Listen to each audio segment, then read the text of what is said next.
नैवेद्य केले का फल, शक्कर, घी, दूध और गेहूं का आटा सवाए लेवे। गेहूं के अभाव में साठी का चूर्ण भी ले सकते हैं और सब पदार्थों को भगवान के अर्पण कर देवे तथा बंधुओं सहित ब्राह्मणों को भोजन करावे पश्चात स्वयं भोजन करे। रात्रि में नृत्य गीत आदि का आयोजन कर सत्यनारायण भगवान का स्मरण करते हुए समय व्यतीत करे। इस तरह व्रत करने पर मनुष्यों की इच्छा निश्चय पूरी होती है। विशेष रूप से कली काल में भूमि पर यही मोक्ष का सरल उपाय है। बोले सत्यनारायण भगवान की। सूत जी बोले, हे ऋषियों, जिसने पहले समय में इस व्रत को किया है उसका इतिहास कहता हूँ, ध्यान से सुनो। सुंदर काशीपुरी नगरी में एक अत्यंत निर्धन ब्राह्मण रहता था। वह भूख और प्यास से बेचैन हुआ नित्य पृथ्वी पर घूमता था। ब्राह्मणों से प्रेम करने वाले भगवान ने ब्राह्मण को दुखी देखकर बूढ़े ब्राह्मण का रूप धर उसके पास आदर के साथ पूछा, हे विप्र, तुम नित्य दुखी हुए पृथ्वी पर क्यों घूमते हो? हे ब्राह्मण, यह सब मुझसे कहो, मैं सुनना चाहता हूँ। ब्राह्मण बोला, मैं निर्धन ब्राह्मण हूँ, भिक्षा के लिए पृथ्वी पर फिरता हूँ। हे भगवान, यदि आप इससे छुटकारा पाने का कोई उपाय जानते हो तो कृपा कर मुझे बताएं। वृद्ध ब्राह्मण बोला, हे विप्र, सत्यनारायण भगवान मनवांछित फल देने वाले हैं, इसलिए तुम उनका पूजन करो, जिसके करने से मनुष्य सब दुखों से मुक्त हो जाता है। ब्राह्मण को व्रत का सारा विधान बतलाकर बूढ़े ब्राह्मण का रूप धारण करने वाले सत्यनारायण भगवान अंतर ध्यान हो गए। जिस व्रत को वृद्ध ब्राह्मण ने बतलाया है मैं उसको अवश्य करूंगा। यह निश्चय करने पर उसे रात में नींद भी नहीं आई। वह सवेरे उठ श्री सत्यनारायण व्रत का निश्चय कर भिक्षा के लिए निकला।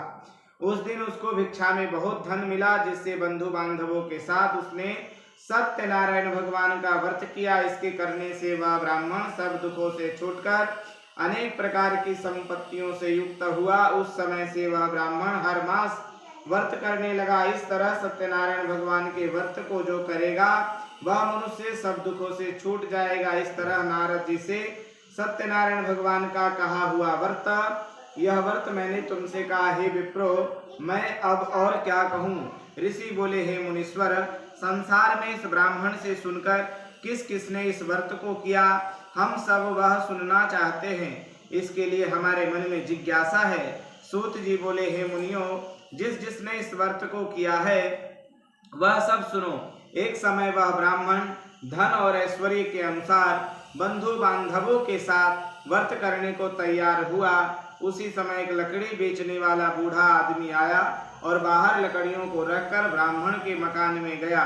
प्यास से दुखी लकड़हारा उनको व्रत करते देखकर ब्राह्मण को नमस्कार कर कहने लगा, आप यह क्या कर रहे हैं और इसके करने से क्या फल मिलता है? कृपा करके मुझको बताइए। ब्राह्मण ने कहा, सब मनोकामनाओं को पूरा करने वाला यह सत्यनारायण भगवान का उत्तम व्रत है। इसकी ही कृपा से मेरे यहाँ धन धान्य आदि की वृद्धि हुई है। ब्राह्मण से इस व्रत के बारे में जानकर लकड़हारा बहुत प्रसन्न हुआ। चरणामृत ले और प्रसाद खाने के बाद अपने घर को गया। अगले दिन लकड़हारे ने अपने मन में इस प्रकार का संकल्प किया कि आज ग्राम में लकड़ी बेचने से जो धन मिलेगा उसी से श्री सत्यनारायण भगवान का उत्तम व्रत करूंगा। यह मन में विचार कर वह बूढ़ा आदमी लकड़ियां अपने सिर पर रखकर जिस नगर में धनवान लोग रहते थे ऐसे सुंदर नगर में गया। उस दिन वहां पर उसे उन लकड़ियों का दाम पहले दिनों से चौगुना मिला। तब वह बूढ़ा लकड़हारा दाम ले और अति प्रसन्न होकर पके केले, शक्कर, घी, दूध, दही और गेहूं का चूर्ण इत्यादि सत्यनारायण भगवान के व्रत की कुल सामग्रियों को लेकर अपने घर गया। फिर उसने अपने भाइयों को बुलाकर विधि के साथ भगवान का पूजन और व्रत किया।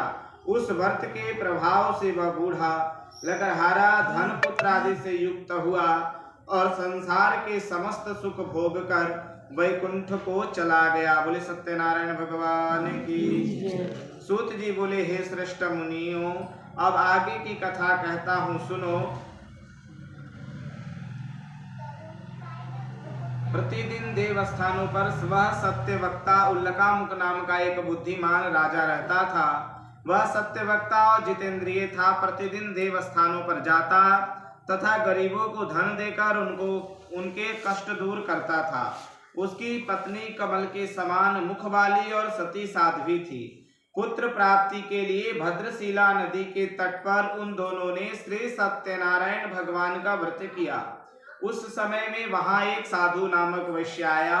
उसके पास व्यापार के लिए बहुत सा धन था।